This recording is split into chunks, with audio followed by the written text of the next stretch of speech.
Depuis les tout premiers jours, on était enteintés, on était déterminés à nous assurer d'être traités comme tous les autres. On n'abandonnera jamais. Je m'appelle Kendall Gender et je suis honoré de présenter cette vidéo spéciale sur la Journée rose internationale. Cette année, la Journée rose nous invite à écouter les voix de ceux et celles qui se sont tenus debout, qui se sont battus pour la dignité, la vérité, l'amour et les lois. Leurs actions résonnent encore aujourd'hui dans nos droits, dans notre langue et dans notre combat pour nous faire entendre. Dans ce documentaire, on revient sur l'histoire de Little Sisters Book and Art Emporium, une librairie queer de Vancouver qui a osé défier le système douanier canadien et qui a gagné. Leur victoire n'était pas que juridique, mais aussi culturelle. C'était personnel et politique. Et on en entend encore les échos aujourd'hui. Les trois propriétaires originaux de Little Sisters sont bien connus. Il y a le légendaire Jim Diva et son partenaire Bruce Smith, mais aussi Barb Thomas. C'est parti? Oui, OK. Alors, pouvez-vous me raconter pourquoi vous avez décidé d'ouvrir Little Sisters? On vivait tous les trois dans une maison au coin de Cambie et la 17e. OK. Et Jim disait qu'on devait le faire. On devrait ouvrir un commerce, peut-être ci, peut-être ça. Puis, il s'est demandé un jour, pourquoi pas une librairie gay? On a tous dit absolument. Et puis, on était confrontés au problème d'un budget limité et d'un espace immense. C'est pourquoi c'est devenu Little Sisters Book and Art Emporium. L'Emporium comprenait tout ce qui pouvait nous rapporter de l'argent. Quant à l'art, on voulait donner à la communauté un espace artistique. Cela a permis aux gens de s'intégrer à la communauté et d'exposer leurs œuvres. C'est comme ça que tout a commencé. J'adore ça. Little Sisters a ouvert en 1983. À cette époque, l'idée d'avoir un village queer à Vancouver représentait une évolution. C'était nouveau. On n'avait pas encore de village. Little Sisters faisait partie de cette évolution. Avant, on avait quelques bars au centre-ville, mais rien comme un village queer moderne. Ce n'était pas visible, juste quelques bars ici et là. C'était un endroit où les gens se rassemblaient et ils pouvaient parler dans un lieu moins bruyant. Et il y avait beaucoup de choses à discuter au début des années 80. Little Sisters représentait de bien des façons le noyau du village qui grandirait sur la rue Davie. Les gens commençaient à bâtir une communauté sur Davie. A mysterious new killer disease has begun appearing in Canada. It's known as the gay plague.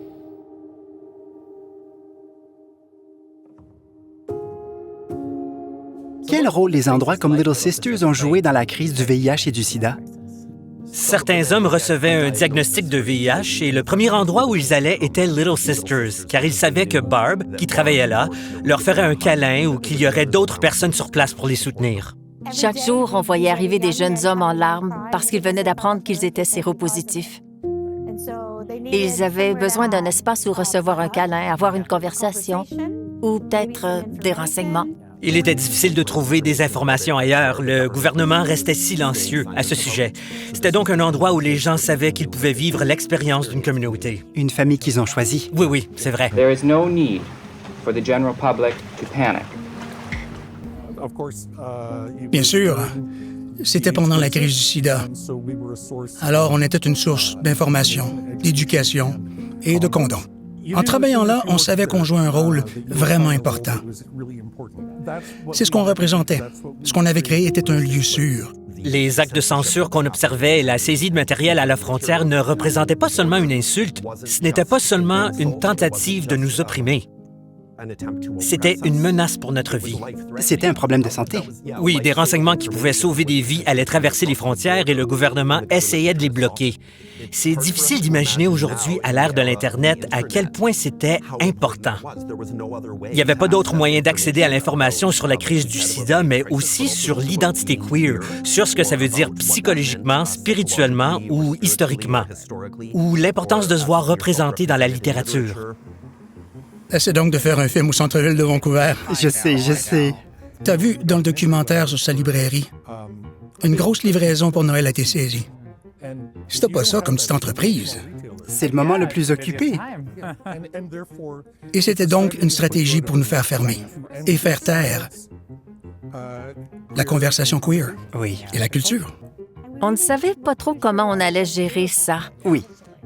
Oui. Bon, mais après un moment, c'est devenu évident qu'on était ciblés. C'est clair, oui. Il n'y avait aucun doute. On connaissait d'autres propriétaires de boutiques qui importaient les mêmes produits sans aucun problème. Customs officer at the Vancouver Airport Customs Agency can look at a book of 7th century BC Greek homoerotic poetry and deny entry of that book into our country. That fact is obscene. Oui, OK. On fait test 1, 2, 3, 4. On est avec Sven. J'apprends l'art de la drague avec Kendall au Ouais. bal du couronnement. Sven et Ken. Ah oui, on parlait du fait qu'on vient juste de filmer sur la Plaza Jim Diva. Oui, je sais que c'était un bon ami. Je me souviens que les gens de Little Sisters m'ont contacté. La première fois que leurs livres ont été saisis était en 85, je pense. Et honnêtement, je n'avais aucune idée que ces choses arrivaient au Canada. Ce n'était pas que des lois sur l'obscénité, tu sais, ou si quelque chose était considéré obscène. Alors, il pouvait avoir une accusation au criminel. Il y avait des gens qui interceptaient pratiquement aux douanes ce que les Canadiens lisaient et voyaient. Et quel genre de livres ou de publications étaient saisis en général? Beaucoup de magazines. OK. Les romans de Jane Rule, une des meilleures autrices de l'histoire du Canada. Une Canadienne. Oui. Ils étaient saisis. The Young in One Another's Arms, un superbe roman sur Vancouver. Oui. Et sur la communauté. Oui. Il a été saisi. Par exemple, parmi les livres confisqués, il y avait Belinda's Bouquet, à propos d'une petite fille qui apprend à accepter son corps tel qu'il est, en découvrant toutes les petites fleurs qui poussent dans ce jardin grâce aux 2 mamans d'un personnage. OK. Et pour cette raison, les douaniers considéraient ça comme du matériel obscène. Et voilà. Et voilà. Little Sisters, plus qu'une librairie gay, affirme la Cour. Et ici, sur le côté, le député du NPD, Sven Robinson, montre son soutien. OK, c'est toi, ça? 1994, c'était pendant le premier procès, en fait. Les clients du Canada et les intellectuels de partout au monde étaient profondément offensés de cela. Poussons des personnes à s'impliquer dans le procès ou à agir comme témoins, ou à contribuer à nos anthologies ou aux collectes de fonds. C'était aussi simple que faire un appel. Ah. Ils disaient oui, bien sûr, absolument. La véritable héroïne de l'histoire est certainement Janine Fuller.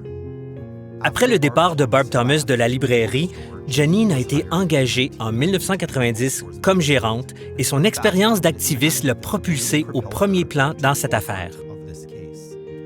Elle a recueilli des fonds sans relâche, noué des liens au sein de la communauté et établi des alliances avec d'autres librairies, des propriétaires de librairies et des auteurs.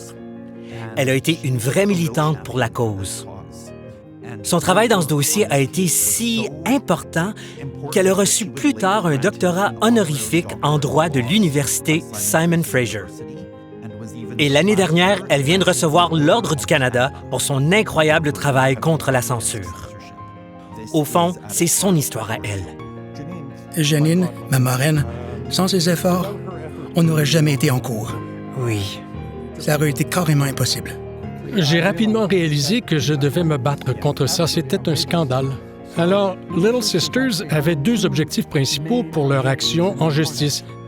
D'abord, mettre fin aux saisies aux douanes, mais aussi de mettre fin pour de bon au pouvoir qu'avaient les douaniers de décider ce qui pouvait être lu ou non. C'était choquant. En 1987, c'est devenu assez difficile. Je me suis levé à la Chambre des communes pour parler au nom de Little Sisters et pour dire de mettre fin au harcèlement. Ensuite, en 1994, le premier procès a eu lieu, en octobre 1994. Ils se sont rendus jusqu'à la Cour suprême de la Colombie-Britannique, puis à la Cour d'appel et enfin la Cour suprême du Canada. C'était un sentiment mitigé, car à la Cour suprême du Canada, Kendall, il y a eu une grande victoire. 2 éléments clés. D'abord, la Cour suprême du Canada a dit que les douanes avaient 30 jours pour se décider, est-ce obscène ou non? Parce qu'avant, chaque dossier traînait une éternité. Et la deuxième victoire très importante était que le fardeau de la preuve incombait maintenant au gouvernement. Le gouvernement devait donc prouver que c'est obscène. Avant, Jim et Janine et The Little Sisters devaient prouver que ce n'était pas obscène. C'était une énorme victoire. Mais on n'avait toujours pas aboli le pouvoir du gouvernement d'interférer avec notre liberté d'expression. Du début à la fin, l'affaire a duré environ 15 ans. Mais avec notre endurance, notre persévérance et notre résilience, on peut gagner à long terme si on tient bon. Et si on reste fidèle à ce qu'on sait qui est juste. All right! Woo! We won.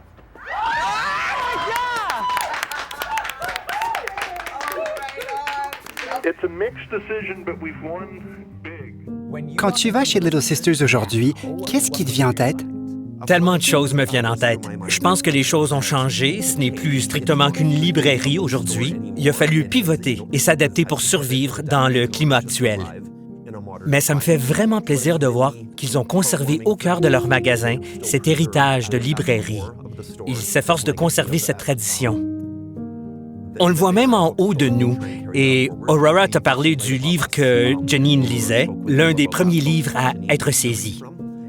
Ce magasin tente donc de préserver l'histoire et de lui rendre hommage. Je trouve ça formidable. Qu'est-ce que ça te fait de voir que Little Sisters est toujours là aujourd'hui? Forte et fière, florissante et toujours aussi dynamique dans notre communauté. J'aime ça. J'aime tellement ça. Je veux dire, on a créé, sur le coin d'une table, Oui. quelque chose qui dure aussi longtemps. C'est à cause de la communauté, n'est-ce pas? Pourquoi c'est important de protéger l'accès à des histoires et à des espaces queer aujourd'hui? C'est important d'assurer l'accès à ces espaces parce que les gens ont parfois nulle part ailleurs où aller. Sans oublier le fait que les histoires sont comment on transmet de l'information depuis le début des temps. Avant les peintures et avant les mots écrits. Les humains racontent des histoires et elles permettent d'en apprendre tellement sur nous-mêmes et sur les autres. Oui, absolument. Et je trouve qu'on vit une période tellement précaire. Tu sais, ceux qui contrôlent les médias et qui contrôlent les histoires, ils contrôlent tout. Exactement. C'est important de conserver nos histoires et que ce soit nous qui continuons de les raconter. Tu vois? La vérité est que le combat contre la censure n'arrête jamais. Ça continue. Et tant qu'il y aura des gens qui souhaitent conserver le pouvoir et le contrôle, ça n'arrêtera pas. Oui. C'est pourquoi qu'il faut continuer à se battre. Oui, je suis tellement d'accord. L'héritage des personnes qui se sont battues avant nous est invisible. Notre société actuelle est profondément marquée par ceux et celles qui ont lutté pour la libération. Et si j'avais à ajouter quelque chose, c'est que je suis désolée que vos histoires soient restées dans l'obscurité. Les histoires comme ça doivent faire partie de notre éducation parce qu'on ne réalise pas à quel point notre réalité est façonnée par les combats d'hier. J'espère que la prochaine génération comprend qu'il ne faut pas prendre les droits pour acquis. Il faut toujours se battre pour les obtenir, mais s'il y a quelque chose qui en vaut la peine, c'est bien ça. Les personnes queer, en tout cas les personnes queer de mon âge, ne réalisent pas toujours comment c'était exactement à l'époque. On peut en entendre un peu parler par hasard ou le voir dans un film ou quelque chose comme ça, mais se le faire raconter d'une personne qui l'a vraiment vécu en temps réel, c'est très intense. Ce qui s'est passé avec Little Sisters, c'est pas qu'une histoire de livre. Ça concerne l'accès, l'identité et l'importance d'être vu. Leur combat pour les histoires queer, la vérité et la justice a contribué à façonner le Canada qu'on connaît aujourd'hui. Mais les échos de la lutte continuent de résonner dans les salles de classe à travers le pays, dans les bibliothèques, lors des manifestations et dans les pages des livres censurés. On voit encore des efforts pour faire taire les voix queer et trans. C'est pourquoi cette histoire est plus importante que jamais. Pour le 25e anniversaire du jugement historique de Little Sisters, la Journée rose organise plus de 40 programmes éducatifs d'une journée dans les commissions scolaires du pays. On a aussi lancé de nouveaux outils pédagogiques, des livres de coloriage et des ressources éducatives gratuites pour aider les écoles, les familles, les communautés et les lieux de travail à réfléchir et à s'élever. Et tout au long de l'année, des histoires seront racontées partout au Canada. Venez faire de belles découvertes. Enfin, joignez-vous à nous le 8 avril 2026 pour la Journée rose. Portez du rose, participez et faites partie de cet écho, parce qu'en honorant le passé, on forge l'avenir.